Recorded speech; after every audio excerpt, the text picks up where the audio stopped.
Awakening the Light Within series, Book 2 by Pharaoh B. Preface. The spark that ignited this journey. There's a moment in every journey where the questions we've been carrying become impossible to ignore. For me, that moment came in the quiet spaces between the life I was living and the life I knew I was capable of creating. I had always been searching, sometimes consciously, sometimes not, for something more. A deeper truth. A clearer path. A way to make sense of the chaos and beauty of the world around me. That search led me to the Kybalion, a book that promised to reveal the ancient principles governing the universe and our lives. At first, I approached it with curiosity, but also skepticism. Could a text written over a century ago really hold answers for a world so complex, so modern? But as I delved into its teachings, something shifted. The principles it described weren't distant, abstract concepts. They were alive, present in every thought I had, every choice I made, and every challenge I faced. This book is the result of that discovery. It's not a retelling of the Kybalion or a scholarly analysis. It's a reflection of my journey, an exploration of how these timeless principles reshaped the way I see the world and myself. It's also an invitation for you to embark on your own journey, to take these principles and make them your own. The spark that ignited this book was my own search for meaning. The flame that kept it alive was the realization that we all carry a light within us, a light capable of transforming not just our lives, but the world. Who this book is for? This book is for the seekers, the ones who know there's more to life than what we see on the surface. It's for anyone who has felt the weight of unanswered questions or the pull of something greater. It's for those who are ready to take responsibility for their lives, not by controlling everything around them, but by understanding and mastering the forces within. If you've ever asked yourself, why do certain patterns keep repeating in my life? How can I create the change I long for? What is my role in the grander design of the universe? Then this book is for you. Whether you're just beginning your journey or have been exploring these questions for years, this book offers a way to go deeper. It's not about following someone else's path, it's about discovering your own. This book is also for the skeptics, the curious, and the open-minded. You don't need to believe in ancient principles or universal laws to find value here. All you need is a willingness to look inward and ask, what else is possible? Introduction. A new way of seeing life doesn't come with a map. We are born into a world of limitless potential. Yet it's easy to feel lost amid its complexities. Along the way, we inherit beliefs, habits, and fears that shape how we see ourselves and the world. But what if the way we've been taught to see isn't the whole picture? What if there's a deeper truth waiting to be uncovered? That's the question that brought me to the Kybalion. This ancient text describes 7 universal principles that govern everything, from the way our thoughts shape our lives to the rhythms of the cosmos. These principles aren't rules to follow or laws to obey. They are keys to understanding the patterns of existence, both within and around us. When I first encountered the Kybalion, I wasn't sure what to expect. Could a book written more than a century ago truly offer insight into the modern world? What I found, however, was timeless wisdom, truths that transcended culture, time, and circumstance. These principles weren't about escaping life's challenges. They were about navigating them with clarity, intention, and mastery. This book is my journey through those principles. It's an account of how I applied them to my own life, the lessons I learned, and the changes I experienced. Through personal stories, practical insights, and reflections, I hope to show you not just what these principles mean, but how they can transform the way you live, think, and create. But let me be clear, this is not a roadmap. It's a guide, an invitation to explore. The path you take will be your own, shaped by your unique questions, challenges, and goals. My hope is that these pages will provide inspiration and tools to help you uncover your own answers. What to expect. In the chapters that follow, we'll explore the 7 principles of the Kybalion. 1. Mentalism, the power of the mind to shape reality. 2. Correspondence, the connection between the microcosm and the macrocosm. 3. Vibration, the energetic frequency of all things. 4. Polarity, the unity of opposites. 5. Rhythm, the natural cycles of life. 6. Cause and effect, the chain of actions and consequences. 7. Gender, the balance of masculine and feminine energies. Each chapter combines insights from the Kybalion with my own experiences, offering practical ways to integrate these principles into your daily life. Whether you're looking to overcome challenges, deepen your self-awareness, or simply see the world in a new way, these principles offer a foundation for growth and transformation. The light within. At its core, this book is about one simple truth. The answers we seek aren't somewhere out there. They're within us.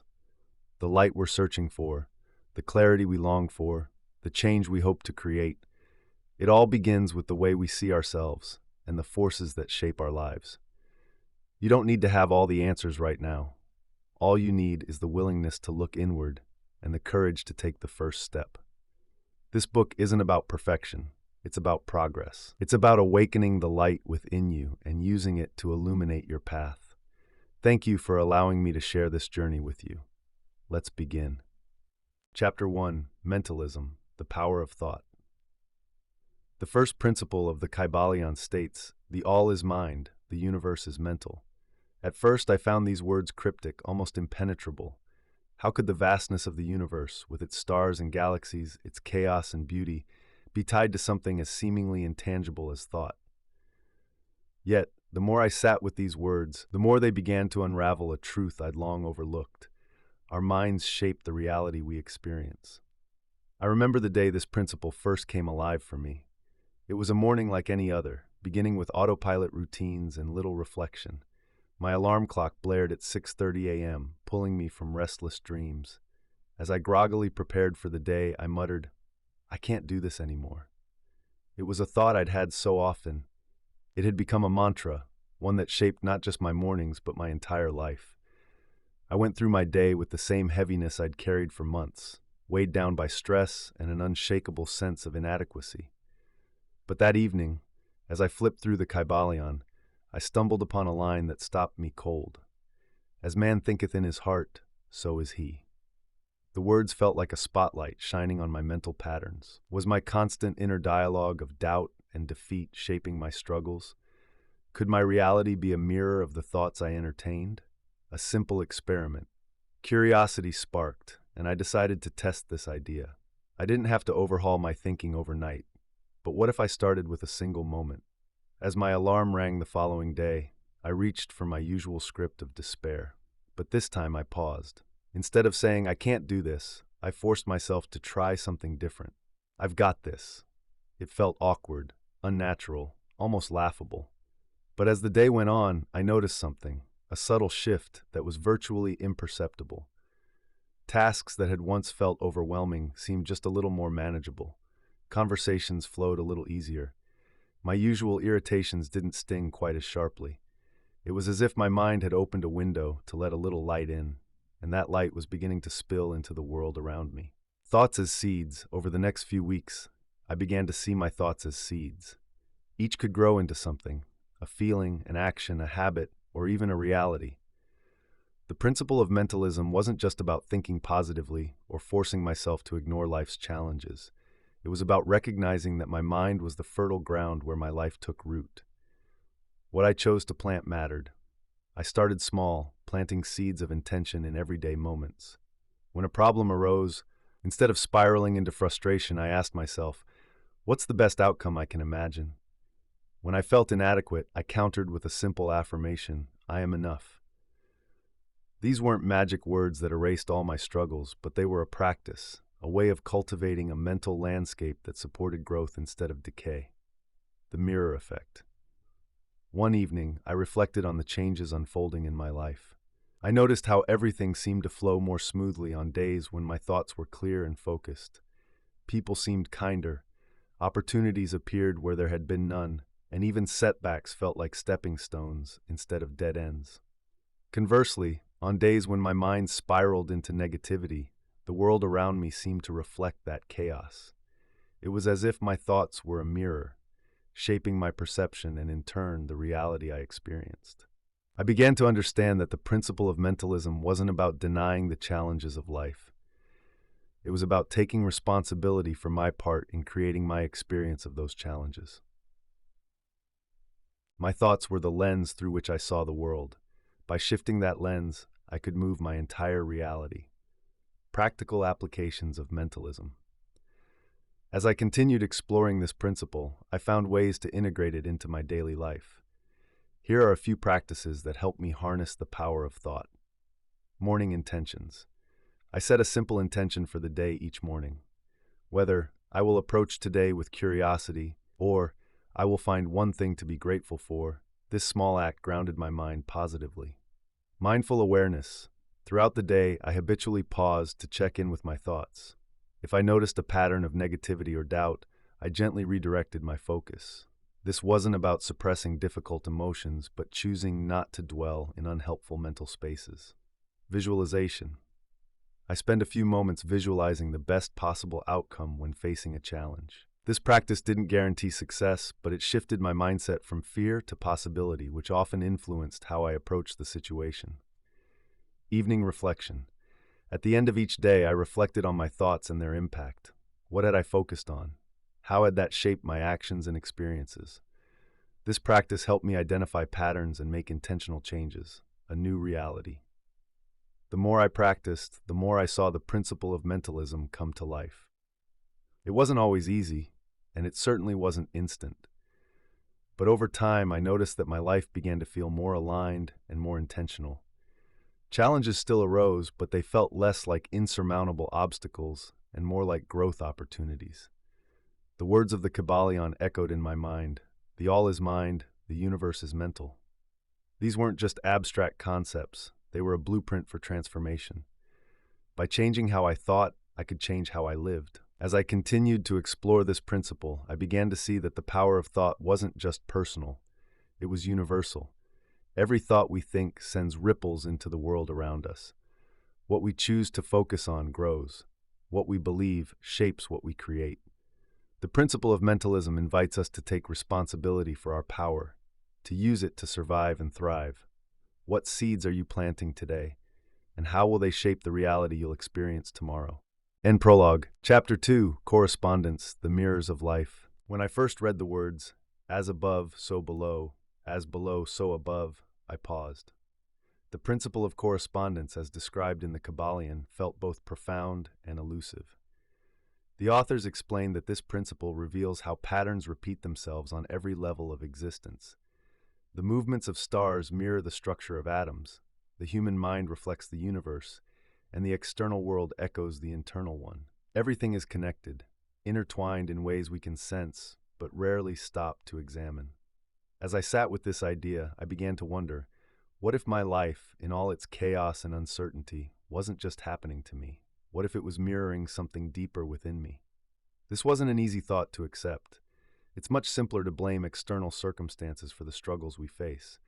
But if this principle was true, it meant I had to take an honest look at the world I'd created around me and within me. The first mirror. One morning while reading, I glanced around my living space. At first, it was just a passing look, but then something clicked. My desk was buried under stacks of papers, unopened mail, and half-finished projects. My floor was cluttered with items I'd meant to put away weeks ago. My walls were bare, cold, and uninspiring.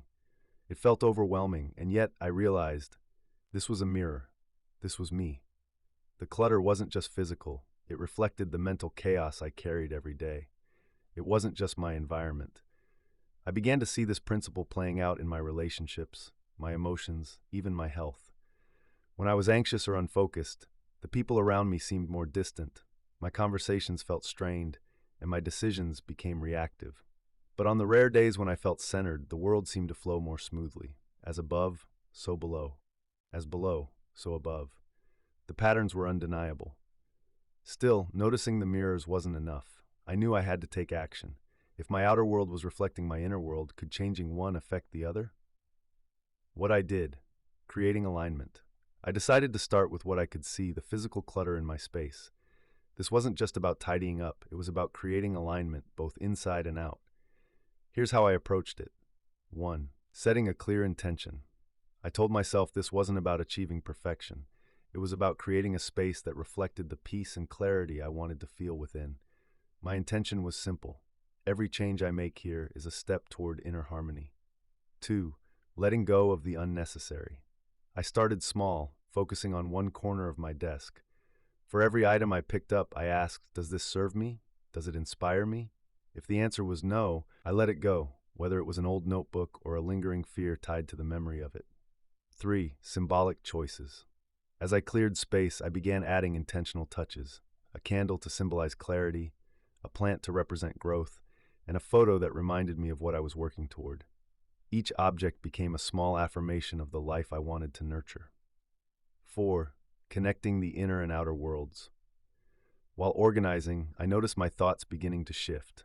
The physical act of letting go mirrored an internal process, releasing old doubts, unresolved feelings, and the weight of expectations I didn't need to carry.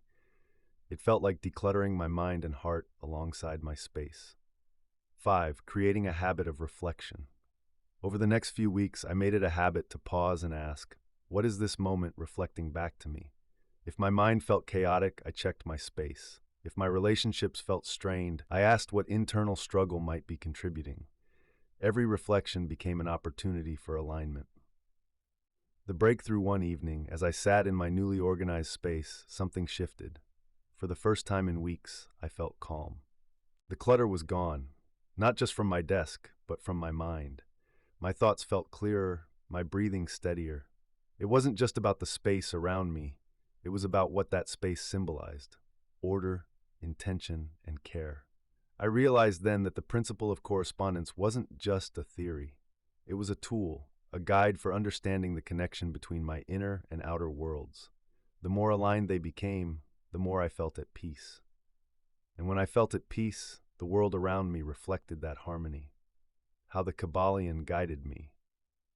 The principle of correspondence, as described in the Kybalion, taught me to see life as a series of interconnected mirrors. The authors wrote, "The same laws that govern the stars govern the soul of man." This idea reshaped how I approached everything, from my living space to my relationships. It showed me that nothing exists in isolation. My thoughts shape my actions. My actions shape my environment, and my environment reflects my inner state. Each influences the other in an endless loop. Aligning inner and outer worlds. Here's what this principle taught me to do. 1. Pause and observe. Whenever I felt out of balance, I stopped to observe my surroundings, my emotions, and my relationships. I asked, what is this moment reflecting about my internal state? 2. Make small, intentional changes. Whether it was clearing a corner of my desk, writing a heartfelt message to someone I cared about, or meditating for 5 minutes, I took small actions to realign my world. 3. Celebrate the connection. Each change, no matter how small, felt like a step closer to harmony. I began to see how these small shifts created ripples both inside me and around me. What correspondence taught me. This principle showed me that life is always reflecting back what we need to see. The clutter in my space wasn't just clutter. It was an invitation to clear my mind. The tension in my relationships wasn't just conflict. It was a mirror, asking me to explore what I was holding inside. When we stop and observe, these mirrors offer a profound opportunity for growth. The more we align our inner and outer worlds, the closer we get to living a life that feels whole. Chapter 3: Vibration, Tuning into the Flow of Life. Nothing rests, everything moves, everything vibrates. This was the principle of vibration as described in the Kybalion. The authors wrote that everything in the universe, from the smallest particle to the most distant star, is in constant motion, vibrating at its own unique frequency. At first, this idea seemed almost too vast to grasp. Vibration? Frequencies? What did that have to do with the challenges I faced in my daily life? But then I read a line that stopped me in my tracks. To change your mood or mental state, change your vibration. It seemed almost too simple. Could my emotions, my energy, really be something I could shift at will? I wasn't sure, but something about it felt true. I decided to find out. The weight of low vibration. Before I began working with this principle, I didn't think much about energy. Like most people, I assumed that emotions were something that happened to me, unpredictable and uncontrollable. Some days I'd feel light and confident, like I could take on the world. Other days I'd feel stuck, heavy, and drained for no apparent reason. I blamed it on circumstances, the stress of work, a conflict with someone I cared about, or even the weather. But if the principle of vibration was true, maybe the source of those feelings wasn't entirely external. One day, I decided to test this. It had been one of those days. Everything seemed to go wrong, and my mood was at rock bottom. Normally, I would have let the day spiral into frustration or self-pity, but instead, I paused and asked myself, what if I can change this? What if my vibration is something I can shift, not something I'm stuck with? The experiment that changed everything. I started small. I turned on a song I loved, a soulful tune that always made me want to move. At first, I just listened, letting the rhythm wash over me. Then, without thinking, I started tapping my foot. A minute later, I was swaying in my chair. By the end of the song, I was smiling. It wasn't just my mood that had shifted, it was my energy, my vibration. The heaviness I'd been carrying all day felt lighter, almost as if it had dissolved into the music. That moment was my first real understanding of the principle of vibration. My emotions weren't fixed. They were in motion, like waves I could choose to ride or let pull me under. The choice, I realized, was mine. Discovering my frequency. After that day, I became more aware of the vibrations in my life. I noticed how certain activities, people, and even thoughts seemed to carry their own frequencies. Some lifted me up, filling me with lightness and joy. Others drained me, leaving me feeling sluggish or tense. The patterns were unmistakable. High vibrations felt expansive, full of possibility. Low vibrations felt dense and restrictive. Here's what I discovered. 1. Music as a gateway. Music became my go-to tool for shifting vibrations. Some songs felt like they resonated with my very soul, pulling me into higher states almost instantly. I created a playlist of those songs and used it like a lifeline whenever I felt my energy dip. 2. The healing power of nature. I started spending more time outdoors, walking through parks, sitting by water, or simply standing in the sunlight. Nature has its own vibration, steady, grounding, and unchanging, and it seemed to realign me every time I tuned into it. 3. Reframing my thoughts. My inner dialogue had always been a quiet but persistent drain on my energy. I began noticing how certain thoughts carried a low frequency, weighing me down. I'm not good enough, or I'll never figure this out. When I caught myself in those spirals, I practiced reframing them. I'm learning and growing. This challenge is helping me become stronger. With time, this small shift had a profound impact on how I saw myself and my circumstances. 4. Gratitude as a tuning fork. Gratitude became my most reliable tool. Even on the hardest days, there was always something to appreciate. The warmth of a cup of tea, the kindness of a stranger, the beauty of a sunset. Focusing on these moments acted like a tuning fork, helping me realign with higher vibrations. How the Kybalion guided me, the principle of vibration wasn't just about recognizing energy, it was about learning to work with it. The Kybalion taught me that vibration is the foundation of mastery. When I learned to raise my own vibration, I wasn't just improving my mood, I was taking responsibility for my energy and how it shaped my experience of the world. I began to notice something remarkable. The energy I brought into a situation often influenced the outcome. When I showed up in a higher vibration, calm, joyful, and open, conversations flowed more easily, solutions came more naturally, and even challenges felt less daunting. The principle wasn't just about me, it rippled outward, affecting the people and circumstances around me. My daily practice for tuning in to integrate this principle into my life, I created a simple practice that helped me stay aligned with higher vibrations. Here's what I did. 1. Morning alignment. Each morning, I set an intention for the energy I wanted to carry through the day. I'd sit quietly, take a few deep breaths, and visualize myself surrounded by light. I asked, what do I want to radiate today?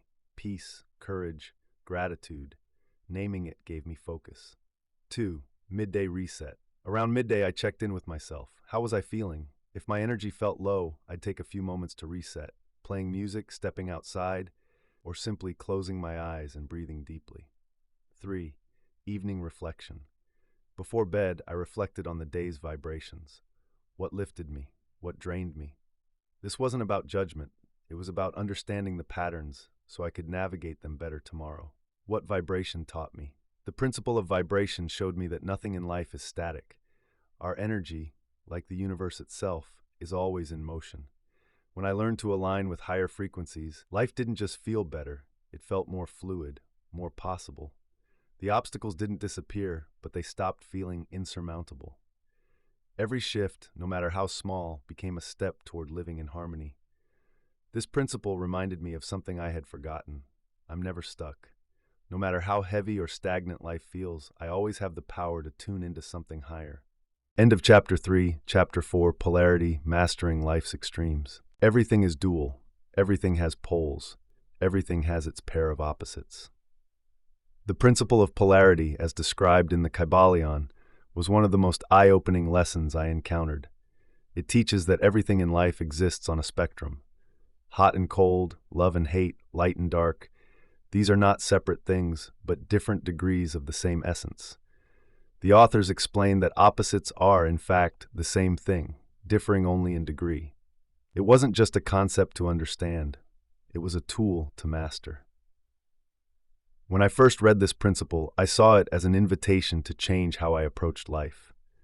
For years, I had been trying to escape the lows, chasing the highs, and fighting against every challenge that came my way. But what if those highs and lows weren't separate at all? What if they were part of the same experience, just waiting for me to find balance? The struggle of extremes. I used to think life was a series of opposites, success or failure, joy or sorrow, confidence or fear. When I was up, I felt invincible, but when I was down, it felt like the world was crumbling around me. I spent so much energy trying to stay on the good side of things, avoiding discomfort, conflict, or anything that reminded me of my vulnerabilities. Then one day, everything came crashing down. I had been working on a project I was deeply passionate about, pouring my energy into every detail, convinced it would be a success. But when it didn't go as planned, the disappointment hit me like a tidal wave.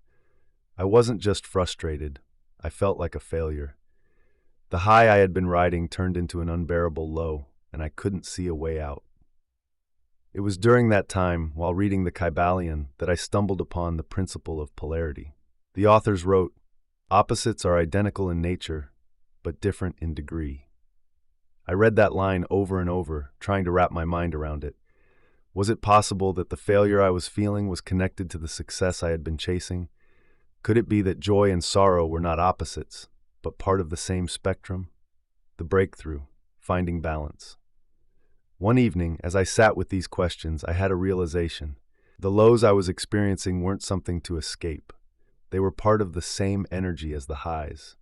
The failure I felt wasn't the end of my journey, it was the other side of growth. I realized that if I could embrace the full spectrum of my experiences instead of resisting one half, I could find a sense of balance. What I did, working with polarity.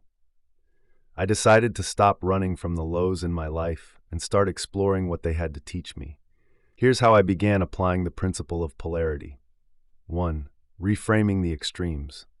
Whenever I felt a strong negative emotion like disappointment, fear, or anger, I asked myself, what's the other side of this? For example, fear often pointed me towards something I cared deeply about. Disappointment reminded me of how much I was invested in my goals. Anger revealed where my boundaries needed to be strengthened. 2. Embracing the full spectrum. I stopped labeling emotions or experiences as good or bad. Instead, I began to see them as part of a whole. Joy and sorrow, success and failure, they weren't opposites to fight against. They were parts of the same journey.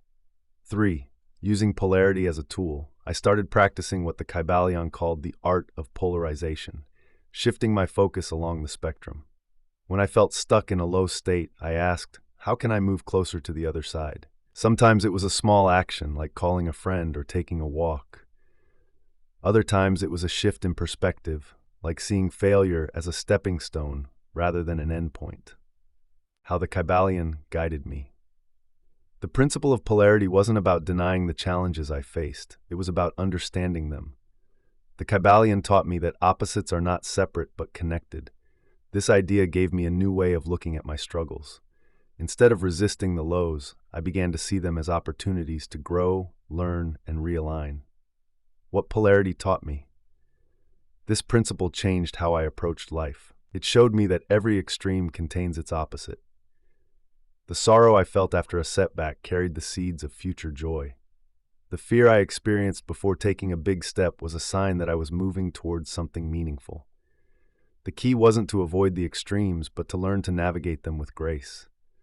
I still experience highs and lows. It's part of being human. But now, I see them as part of the same spectrum, each offering its own lessons. The principle of polarity taught me to find balance, not by avoiding the extremes, but by embracing the full range of life, living in balance. To integrate this principle into my daily life, I developed a practice to help me work with polarity. 1. Recognizing the spectrum. When I feel a strong emotion, I pause and ask, what's the other side of this? This helps me see the full picture and avoid getting stuck in one extreme. 2. Shifting focus intentionally. If I find myself in a low state, I think about what small step I can take to move closer to the other end of the spectrum. This might be an action, like reaching out to someone for support, or a perspective shift, like focusing on what I've learned. 3. Celebrating both sides. I remind myself that every experience, high or low, is part of the journey. The lows teach resilience, and the highs remind me of what's possible. The balance within the principle of polarity taught me that life isn't meant to be static. It's a dance between opposites, a spectrum of experiences that shape who we are. When I stopped fighting against the lows and started embracing the full range of life, I found a sense of balance I never thought possible. And in that balance, I discovered a quiet strength, the ability to face whatever came my way, knowing that every extreme holds the potential for its opposite. End of Chapter 4. End of Chapter 4. Chapter 5, Rhythm, Riding the Waves of Life. Everything flows, out and in. Everything has its tides. All things rise and fall. The principle of rhythm, as described in the Kybalion, is a lesson in cycles. It teaches that all things move in a natural rhythm. There are times of growth and times of rest, periods of abundance and periods of scarcity. Life itself is a series of tides, ebbing and flowing in perfect balance. At first, this principle felt like a double-edged sword to me. On one hand, it was comforting to know that difficult times wouldn't last forever. But on the other hand, it was a reminder that the high points, those moments of joy and success, were just as temporary. The idea that nothing was permanent made me uneasy. I realized I had spent so much of my life fighting against these cycles, trying to hold on to the highs and resist the lows. What the Kybalion taught me was that resistance only creates more struggle. The real mastery lies in learning to ride the waves. The weight of resistance. For years, I had tried to control the rhythm of my life. When I felt productive and inspired, I pushed myself harder and harder, afraid to lose momentum. But when the inevitable lows came, those moments of fatigue, setbacks, or self-doubt, I fought against them with everything I had. I refused to rest, convincing myself that slowing down was a failure in itself. One particular moment stands out. I had been working nonstop on a project that meant everything to me. I poured my energy into it, riding a wave of excitement and creativity. But as the weeks went on, my enthusiasm started to fade. My body felt heavy, my thoughts scattered, and every small setback felt like a monumental failure. Instead of pausing to regroup, I pushed harder, convinced that I could force my way back into the high. The harder I pushed, the more drained I became, until I finally hit a wall I couldn't break through. That was when I realized I wasn't working with the rhythm of life. I was fighting against it. And the more I resisted, the harder it pushed back. The pendulum swing. While reflecting on this struggle, I came across a passage in the Kybalion that changed everything. The pendulum swing manifests in everything. The authors explained that life moves like a pendulum, swinging from one extreme to the other. The highs and lows aren't separate, they're part of the same motion. The harder the pendulum swings in one direction, the farther it will swing in the other. This is the rhythm of life, and it's unavoidable. At first, this truth was difficult to accept. I had spent so long chasing the highs and avoiding the lows, trying to control the swing of the pendulum. But the Kybalion offered a different perspective. Instead of resisting the rhythm, I could learn to rise above it. The authors called this the art of neutralization, the ability to observe the swing without being controlled by it. I realized then that the key wasn't to stop the pendulum from swinging, but to find balance within myself, no matter where the rhythm of life took me. The breakthrough, leaning into the ebb. One evening, feeling completely drained, I decided to try something different. Instead of forcing myself to keep going, I gave myself permission to rest. I let go of the guilt and told myself that rest wasn't failure, it was part of the cycle. For the first time, I leaned into the ebb instead of fighting it. At first, it felt strange, almost uncomfortable. I had spent so long associating productivity with worth that slowing down felt like giving up. But as the days passed, I noticed something remarkable. The more I allowed myself to rest, the more my energy began to return. I didn't have to force the pendulum to swing back. It did so naturally, in its own time. And when it did, I felt more focused, more creative, and more aligned than I had in weeks.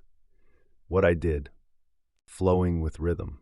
From that experience, I began to work intentionally with the principle of rhythm. Here's how I started to navigate life's cycles with more ease. 1. Recognizing the swing. The first step was awareness. I started paying attention to the natural rhythms in my life, moments of energy and rest, growth and reflection. By observing these patterns, I could anticipate the swings instead of being blindsided by them. 2. Leaning into the lows. When I felt the pendulum swing into a low point, I stopped resisting. Instead, I used those moments as opportunities for rest, self-care, and introspection. I reminded myself that the ebb wasn't permanent. It was a necessary part of the flow. 3. Embracing the highs without clinging. During times of momentum and inspiration, I leaned in fully, using that energy to create and move forward. But I also reminded myself not to cling to the highs, knowing that the pendulum would eventually swing back. This helped me enjoy those moments more fully, without fear. 4. Finding the middle ground.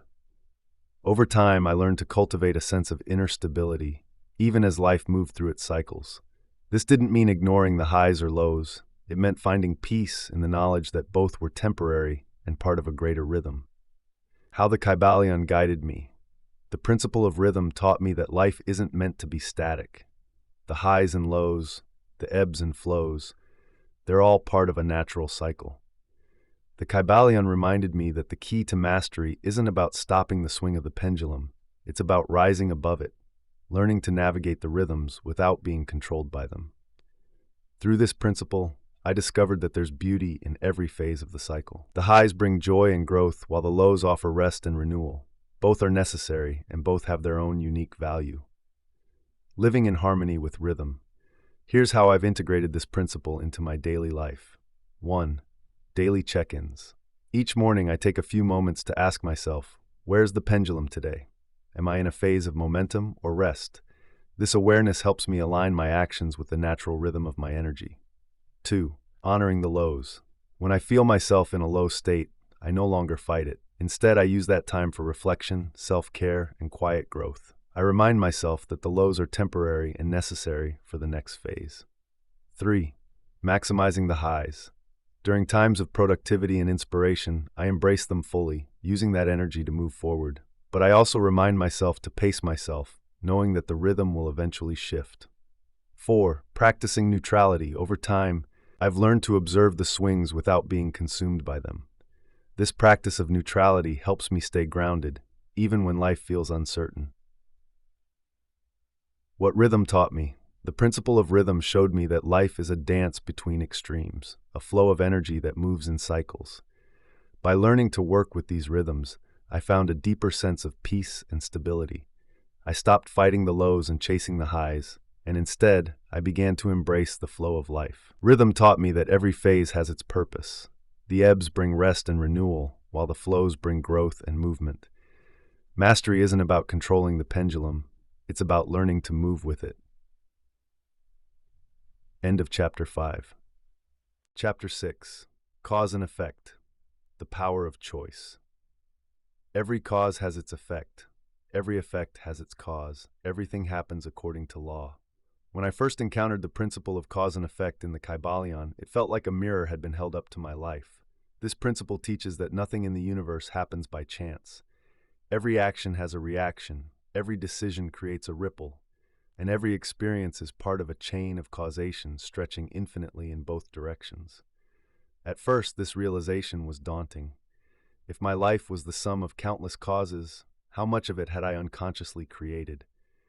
How many of my struggles were the result of choices I hadn't even realized I was making? But as I reflected deeper, This principle became a source of empowerment. If every effect was linked to a cause, then I had the power to create new causes, to change the trajectory of my life by changing my choices. The wake-up call. One of the most profound moments of clarity came during a time when I felt completely stuck. I was frustrated with where I was in life, convinced that external circumstances were holding me back. Work felt stagnant, relationships felt strained, and my goals seemed further out of reach with every passing day. I blamed everything around me, the timing, the people involved, the challenges I couldn't control.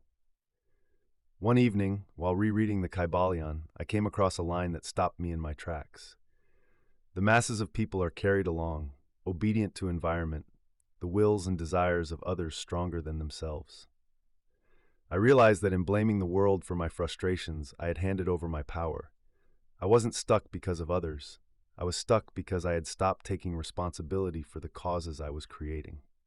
It wasn't an easy truth to face. I had to confront the fact that my habits, my fears, and even my inaction were shaping the very outcomes I was so dissatisfied with. But this realization wasn't just humbling, it was freeing. If I had created these effects, I could create new ones. I wasn't powerless, I was a participant, and that changed everything. The experiment that shifted everything. The first thing I did was to test the principle for myself. I started with one question. What causes am I creating every day without realizing it? I began by observing my daily habits, the small, automatic actions I barely gave a second thought to. I noticed how procrastination left me feeling stressed and unprepared, how avoiding difficult conversations created tension that lingered for weeks, and how self-doubt kept me from taking opportunities that could have changed everything. These weren't grand, dramatic actions. They were small, subtle choices that added up over time. But I also noticed something else. When I made small, intentional changes, the effects were immediate and powerful. One day, instead of putting off a task I dreaded, I tackled it first thing in the morning. The relief I felt afterward set the tone for the rest of the day. Another time, I chose to speak honestly in a conversation I had been avoiding. That moment of courage repaired a strained relationship and cleared the air in a way I hadn't expected. It became clear to me that the principle of cause and effect wasn't just a universal truth, it was a tool. By becoming more conscious of the causes I created, I could start shaping the effects I wanted to see. What I did, creating intentional causes. Here's how I began working with this principle in my daily life. 1. Identifying the patterns. I started by examining the recurring patterns in my life, the frustrations, the missed opportunities, the successes. For each one, I asked, what causes might be creating this effect? This exercise forced me to take an honest look at my habits, thoughts, and choices. 2. Owning my role. Taking responsibility for the causes I had created wasn't easy, but it was necessary. I reminded myself that this wasn't about blame, it was about empowerment. By owning my role in creating the effects I experienced, I reclaimed the power to create something new. 3. Making conscious choices. Each day, I focused on making one intentional choice that aligned with the outcomes I wanted. This wasn't about perfection, it was about progress. Some days, that choice was as simple as starting a task instead of delaying it. Other days, it was about stepping outside my comfort zone to pursue a bigger goal. 4. Tracking the ripples. I started keeping a journal of the choices I made and the effects they created. This helped me see the direct connection between my actions and their outcomes, reinforcing the power of this principle in my life. The lesson of patience. One of the hardest lessons I learned while working with cause and effect was patience. Not every cause leads to an immediate effect. Some seeds take time to grow, and trusting that process wasn't always easy. But the Kybalion reminded me that the law of causation is absolute. Every action sets something in motion, even if we can't see the results right away. This understanding helped me stay consistent, even when the effects weren't immediately visible. I learned to trust that every small step I took was contributing to a larger chain of causation that would unfold in time. How the Kybalion guided me. The principle of cause and effect taught me that life isn't random. It's a series of interconnected choices and outcomes. The Kybalion described how most people live reactively, carried along by the effects of causes they didn't consciously create. But it also showed me that mastery comes from stepping out of that reactive state and becoming a deliberate creator of my own life. Through this principle, I discovered that I didn't have to accept the status quo. I had the power to choose differently, to break old patterns, and to create new possibilities. It wasn't about controlling every outcome. It was about participating in the process with intention and awareness, living as a conscious creator. To integrate this principle into my life, I developed a framework for creating intentional causes. 1. Pause before acting.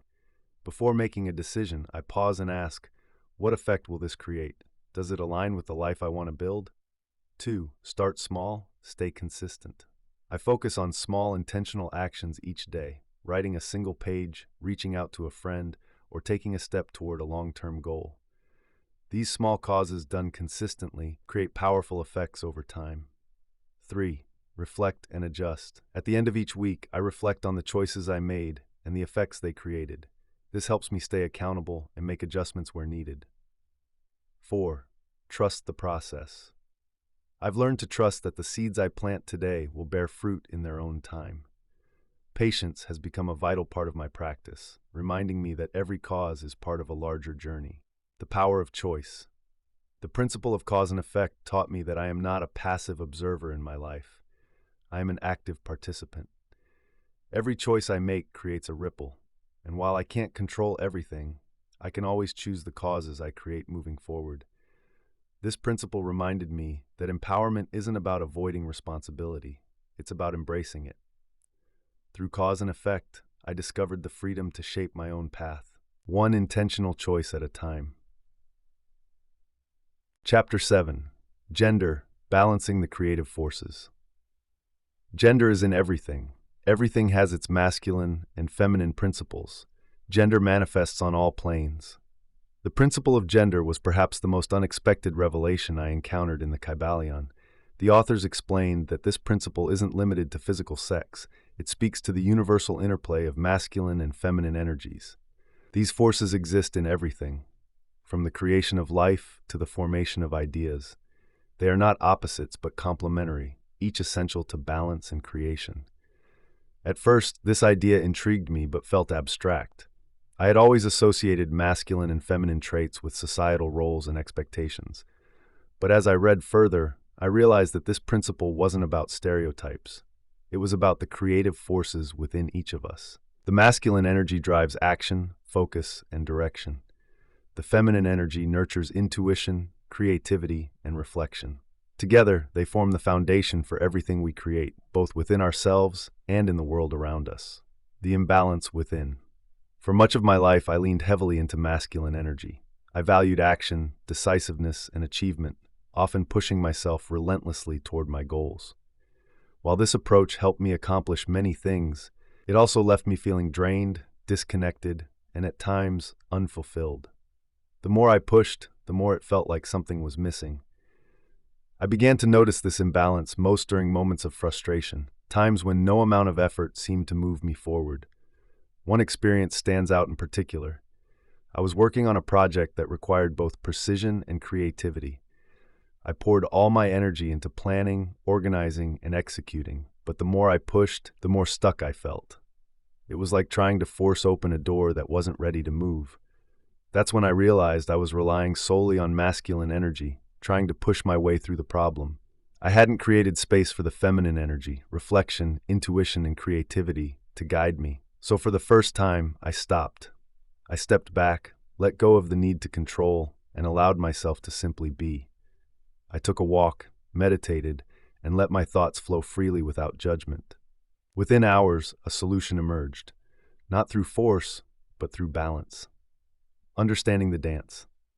As I explored this principle further, I began to see the interplay of masculine and feminine energies everywhere, in my thoughts, my actions, and even my relationships. Here's what I discovered. 1. Masculine energy. This is the energy of action, structure, and focus. It's the force that drives us to take initiative, set goals, and create tangible results. Without it, ideas remain just that, ideas. 2. Feminine energy.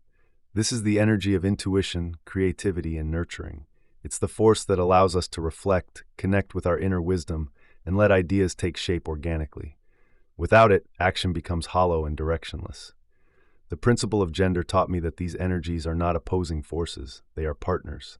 True creation happens when they work together, each balancing and amplifying the other. The turning point. One of the most transformative moments in my journey with this principle came during a particularly challenging time.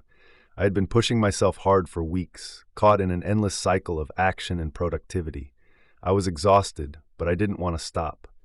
I told myself that slowing down was weakness, that rest would cost me momentum. But then something shifted. I remembered the words from the Kybalion. The feminine principle always works in mental generation. I realized that by ignoring the feminine energy, I was cutting myself off from the very creativity and inspiration I needed to move forward. For the first time, I allowed myself to embrace stillness, not as a pause, but as a necessary part of the process. It was in that stillness that the answers I had been chasing began to flow naturally. What I did, integrating masculine and feminine spilling. To bring these energies into balance, I began practicing what I called the dance of masculine and feminine forces. Here's how I worked with this principle. 1. Observing the imbalance.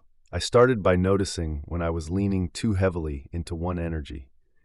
Was I stuck in endless action, ignoring my need for reflection?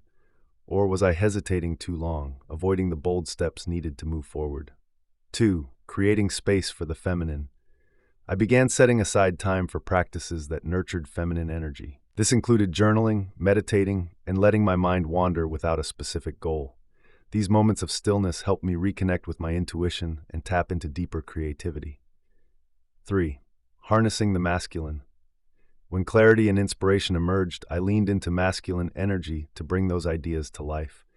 This meant setting clear goals, taking decisive action, and following through with focus and determination. 4. Honoring both forces over time. I learned to flow between these energies, letting each one guide me when needed. The masculine provided direction and execution, while the feminine brought vision and depth. Together they created balance. How the Kybalion guided me. The principle of gender showed me that creation is not a singular act. It's a partnership between opposing yet complementary forces. The Kybalion explained that every thought, action, and outcome is born from the union of masculine and feminine energies. This understanding changed the way I approached everything, from solving problems to building relationships. The most profound lesson I learned was that balance isn't about equal measures. It's about harmony. It's about knowing when to lean into action and when to embrace stillness, when to push forward and when to let things unfold. Living in balance. Here's how I've continued to integrate this principle into my life. 1. Daily energy check-ins. Each morning I take a moment to ask myself, what energy do I need today? If I feel scattered, I lean into the feminine energy of reflection and grounding. If I feel clear and focused, I channel the masculine energy of action and progress. 2. Creating rituals for reflection. I dedicate time each week to nurture feminine energy. This might mean journaling, meditating, or simply taking a walk in nature. These practices help me reconnect with my inner voice and recharge my creative energy. Acting with intention. When I'm ready to take action, I do so with clarity and purpose. This means setting specific goals, taking bold steps, and trusting the masculine energy to carry me forward. 4. Honoring the process. I remind myself that both energies are essential. The feminine brings vision, while the masculine brings execution. Together, they create the balance needed for growth and transformation. What gender taught me? The principle of gender taught me that creation is a dance between two forces. The masculine and feminine energies within us are not opposing. They are complementary, each bringing something essential to the table. By learning to balance these forces, I found a sense of harmony and wholeness that I had been missing. This principle reminded me that mastery isn't about choosing one energy over the other. It's about knowing when to embrace each and how to let them work together. Through this balance, I discovered the true power of creation, not through force, but through flow. End of chapter 7. End of chapter 7. Conclusion. Awakening the light within. I didn't know what I was searching for when I first opened the Kybalion. I only knew that something in my life felt incomplete, like wandering through the world without truly understanding my place. What I discovered was far more profound than I could have imagined. The Kybalion didn't hand me a list of answers. It held up a mirror, revealing truths about myself and the universe I had overlooked. This book isn't just a reflection of what I learned. It's a testament to what happens when you embrace the journey of self-discovery. The principles of the Kybalion didn't just change how I think, they transformed how I live. They taught me that the power to shape my reality was never outside of me. It was within me all along. The principles in unity. Each principle we explored revealed a piece of a greater whole, a blueprint for understanding the universe and our place within it. 1. Mentalism taught me that the mind is the foundation of all creation. By mastering my thoughts, I could begin to master my reality. 2. Correspondence reminded me that the patterns of the universe echo within me, and that alignment with these patterns brings harmony. 3. Vibration showed me that everything is energy, and that by raising my frequency, I could change how I experience the world. 4. Polarity revealed that opposites are not enemies but two sides of the same coin, teaching me to embrace life's extremes with wisdom and grace. 5. Rhythm taught me to trust in life's natural cycles, finding peace in the ebb and flow instead of resisting it. 6. Cause and effect empowered me to see every action as a seed, reminding me that I can create my future through conscious choices. 7. Gender revealed the dance of masculine and feminine energies, showing me that actual creation is born from balance and harmony within. These principles aren't separate, they are interconnected, each building on the other. Together, they offer a way to navigate life with intention, clarity, and a deeper understanding of who we are. The journey of self-mastery. The greatest gift the Kybalion gave me was that mastery isn't about controlling the world around me, but mastering myself. It's about taking responsibility for my thoughts, actions, and energy, and using them to create a life aligned with my highest potential. This journey hasn't been easy. There were moments of doubt, frustration, and even resistance. But each step brought me closer to the truth. The power to transform my life was never something I had to search for. It was already within me. It's within all of us. For you, the reader. If you've made it this far, something in you is seeking, questioning, and reaching for more. Thank you for walking this path with me, for your openness, curiosity, and willingness to explore the unknown.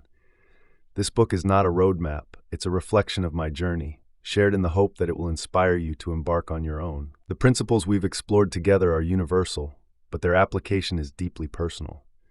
How they resonate with you, how you choose to work with them, and what you discover will be uniquely yours. That's the beauty of this journey. It's not about following a path, it's about creating one. Awakening the light within. The title of this book, The Light Within, holds a truth that has become the foundation of my life. The answers we seek, the transformation we long for, and the sense of purpose we yearn to find all begin within us. The light within each of us is our most significant source of power, wisdom, and connection. It is the part of us that cannot be dimmed, no matter how dark life may seem. Through these principles, I found my light. I learned to see it in how I think, act, and respond to the world around me.